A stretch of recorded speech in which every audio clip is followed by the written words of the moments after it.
আসসালামু আলাইকুম। আমি মনিরা মুন্নি, কুকিং চ্যানেলে সবাইকে স্বাগতম।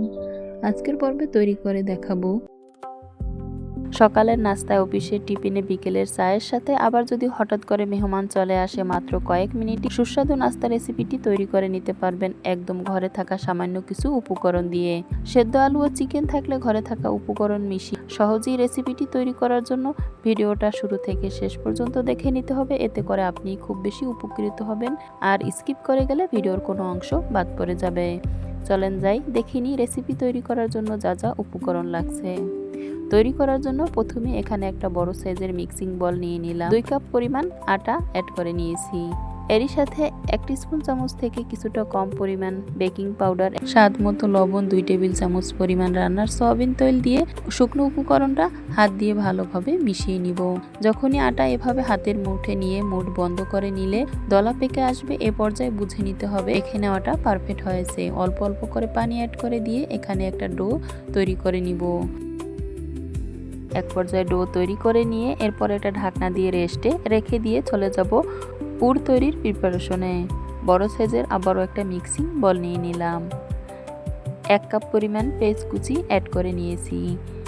স্বাদের ব্যালেন্স অনুযায়ী আপনি যেভাবে ঝাল পছন্দ করেন কমিয়ে বা বাড়িয়ে কাঁচামরিচ কুচি অ্যাড করে নিতে পারেন। 1 কাপ পরিমাণ আলু সেদ্ধ করা অ্যাড করে নিয়েছি। আগে থেকে আলু সেদ্ধ করে নিয়ে হাত দিয়ে মেশ করে নিয়েছি। চিকেন আগে থেকে কিমা করে 1 কাপ পরিমাণ চিকেন কিমা নিয়ে নিয়েছি।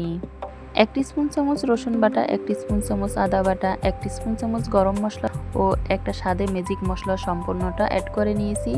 1 টিস্পুন চামচ হলুদ গুঁড়া, 1 টিস্পুন চামচ থেকে কিছুটা বেশি পরিমাণ মরিচ গুঁড়া ও স্বাদ মতো লবণ দিয়ে সমস্ত উপকরণটা ভালোভাবে হাত দিয়ে মিশিয়ে নিব। এরপরে সাইডে রেখে দিয়ে আগে থেকে আটা ঢাকনা দিয়ে ঢেকে রাখা একটু ড্রাই হয়ে যাওয়ার কারণে আবারও একটু হাত দিয়ে ভালোভাবে মেখে নিলাম। মেখে নেওয়ার এক পর্যায়ে এখানে গোলাকার শেপ দিয়ে ছুরির সাহায্যে এভাবে 4 ভাগে ভাগ করে নিয়েছি। আপনি আপনার প্রয়োজন মতো ছোট বড় করে ভাগ করে লিচি কেটে নিতে পারেন।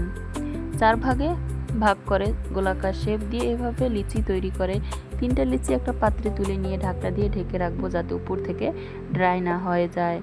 এরপরে একটা লিচি হাতের সাহায্যে গোলাকার শেপ দিয়ে নিয়ে বেলনার সাহায্যে বেলে নিব। এভাবে 2টা লিচি বেলে নিয়ে রুটির আকারে তৈরি করে নিব।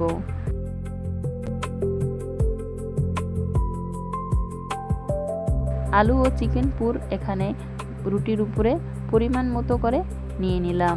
যতটা পরিমাণে ছোট বড় করে নাস্তাগুলো তৈরি করে নিতে চান চিকেন ও আলুর পুর অ্যাড করে নিতে পারেন।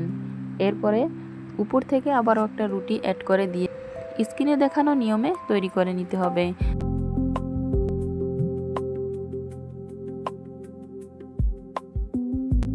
চিকেন ও আলুর পুর কিন্তু রুটির উপরে ফাঁকা জায়গা রেখে অ্যাড করে নিয়েছি। আর ফাঁকা জায়গাটা এভাবে হাতের সাহায্যে নর্মাল পানি লাগিয়ে নিয়ে উপর থেকে আরেকটা রুটি এভাবে অ্যাড করে দিয়ে হাত দিয়ে এভাবে চেপে চেপে 4-5টা বন্ধ করে দিতে হবে যাতে ভাজার সময় খুলে না যায়। এরপর একটা ছুরির সাহায্যে 4 কোণা শেপে কাট করে নিলাম।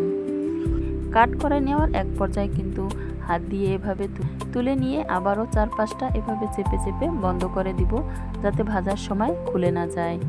বাকি নাস্তাগুলো কিন্তু এভাবেই তৈরি করে নিব। যে যেখান থেকে আমার আজকের ভিডিও দেখছেন, আপনি যদি ফেসবুক, টিকটক, ইনস্টাগ্রাম থেকে ভিডিও দেখে থাকেন আর ভিডিও যদি আপনার কাছে খুব বেশি ভালো লেগে যায় সেক্ষেত্রে ফলো দিয়ে রাখতে পারেন। ইউটিউব থেকে দেখে থাকলে চ্যানেলটা সাবস্ক্রাইব করে অল অপশন অন করে রাখতে পারেন। এতে করে কিন্তু আপনার কাছে নিত্য নতুন রেসিপি ভিডিও নোটিফিকেশন সবার আগে চলে যেতে সাহায্য করবে। কয়েকটা নাস্তা এখানে তৈরি করে দেখিয়ে দিলাম। এরপর একটা পাত্রে তুলে নিয়ে ভাজার প্রিপারেশনে চলে যাব। চুলায় প্যান বসিয়ে পর্যাপ্ত পরিমাণ সয়াবিন তেল দিয়ে তেল গরম করে নিয়ে যখনই তেল গরম হয়ে আসবে এ পর্যায়ে মাঝারি টু লো আঁচে রেখে নাস্তাগুলো অ্যাড করে দিয়ে ভেজে নিতে হবে। যখনই একটু কালার চলে আসবে এ পর্যায়ে উল্টিয়ে নিয়ে অন্য পিঠ ভেজে নিব।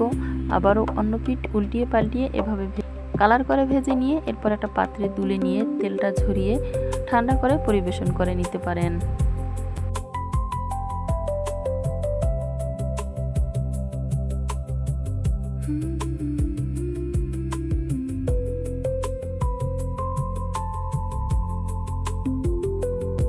আজকের ভিডিও এই পর্যন্তই। কথা হবে আবারও কোনো নতুন রেসিপি ভিডিওতে। সে প্রত্যাশায় সবাই ভালো থাকবেন, সুস্থ থাকবেন। আল্লাহ হাফেজ।